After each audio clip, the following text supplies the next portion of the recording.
Hi అండి, Karnataka special chicken దొన్న biryani ఎలా prepare చేసుకోవాలో చూపిస్తాను. నేను చూపించిన మెజర్మెంట్స్ తోటి ఈ రెసిపీ ప్రిపేర్ చేసుకున్నట్టయితే 2 పర్సన్స్కి పర్ఫెక్ట్గా సరిపోతుంది. అదే మీడియంగా తినే వాళ్ళకైతే 3 పర్సన్స్ వరకు సరిపోతుంది. దీనికోసం 1/2 kg చికెన్ని ఇలా పెద్ద పీసెస్గా కట్ చేసుకొని నీట్గా వాష్ చేసుకొని వాటర్ డ్రైన్ చేసుకొని పక్కన పెట్టుకున్నాను.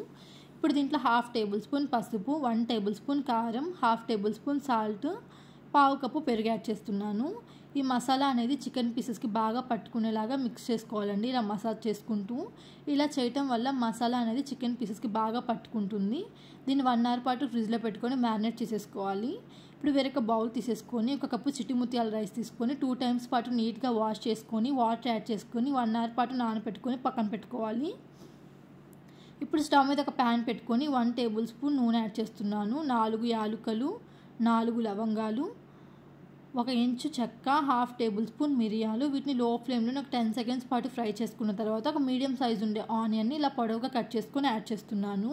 ఈ ఆనియన్ అనేది లో ఫ్లేమ్లోనే కలర్ చేంజ్ అయిపోయేంత వరకు ఫ్రై చేసుకోవాలి. చూడండి, ఈ ఆనియన్ అనేది ఇలా కలర్ చేంజ్ అయిపోయిన తర్వాత వీటిని వేరొక బౌల్లోకి తీసి పెట్టుకొని పక్కన పెట్టేసుకోవాలి.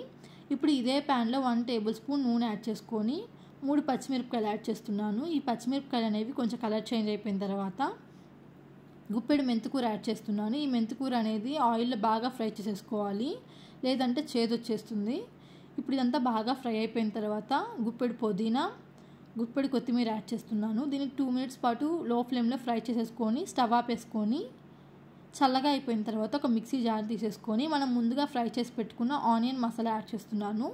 ఇప్పుడు ఫ్రై చేసి పెట్టుకున్న కొత్తిమీర, పుదీనా, మెంతికూర యాడ్ చేసుకొని మెత్తగా గ్రైండ్ చేసేసుకొని పక్కన పెట్టేసుకోవాలి. అవసరమైతే కొంచెం వాటర్ యాడ్ చేసుకొని ఇప్పుడు స్టవ్ మీద ఒక బిర్యానీ పాట్ పెట్టుకొని 4 టేబుల్ స్పూన్ ఆయిల్ యాడ్ చేస్తున్నాను.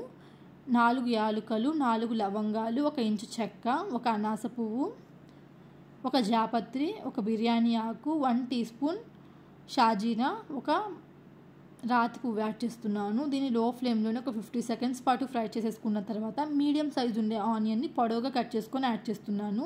1/2 టేబుల్ స్పూన్ సాల్ట్ యాడ్ చేస్తున్నాను. ఈ ఆనియన్ అనేది త్వరగా ఫ్రై అయిపోవటం కోసం ఈ ఆనియన్ అనేది లో ఫ్లేమ్లోనే కలుపుకుంటూ గోల్డెన్ బ్రౌన్ కలర్ వచ్చేంత వరకు ఫ్రై చేసేసుకోవాలి.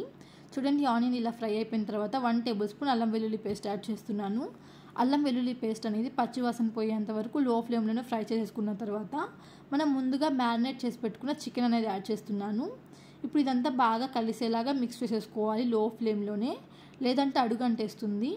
ఇది మధ్య మధ్యలో మూత పెట్టుకుంటూ కలుపుకుంటూ కుక్ చేసేసుకోవాలి. ఈ చికెన్ అనేది కుక్ అవటం కోసం నాకు 15 మినిట్స్ టైం పట్టింది. చూడండి, 15 మినిట్స్ తర్వాత ఎంత బాగా కుక్ అయిపోయింది చికెన్ అనేది.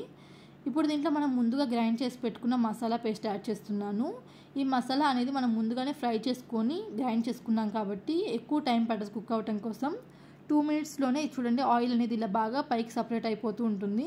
ఇప్పుడు దీంట్లో 1 కప్పు రైస్కి 2 కప్స్ వాటర్ని బాయిల్ చేసుకొని యాడ్ చేస్తున్నాను. ఇప్పుడు ఇదంతా ఒకసారి బాగా మిక్స్ చేసేసుకొని టేస్ట్ చూసుకొని సాల్ట్ సరిపోకపోతే ఈ స్టేజ్లో సాల్ట్ అనేది అడ్జస్ట్ చేసేసుకోవాలి.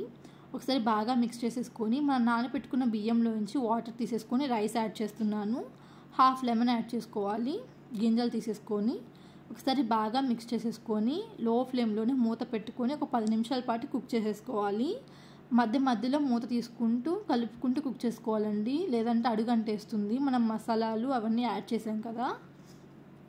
ఇప్పుడు ఇంకొక 5 మినిట్స్ పాటు మూత పెట్టుకొని కుక్ చేసేసుకోవాలండి, ఈ వాటర్ అంతా ఎగిరిపోయేంత వరకు. చూడండి, 5 మినిట్స్ తర్వాత వాటర్ అనేది ఎగిరిపోయింది. ఇప్పుడు దీంట్లో మనం బాయిల్ చేసి పెట్టుకున్న ఎగ్స్ ఘాట్లు పెట్టుకొని యాడ్ చేస్తున్నాను.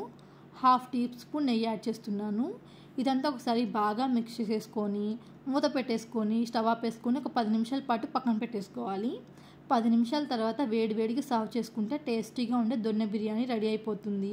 మీకు కానీ నా రెసిపీ నచ్చినట్టయితే లైక్ చేయండి, షేర్ చేయండి అండ్ తప్పకుండా సబ్స్క్రైబ్ చేసుకోండి. మీరు కానీ ఈ రెసిపీని ట్రై చేసి ఉంటే తప్పకుండా కామెంట్ చేయండి.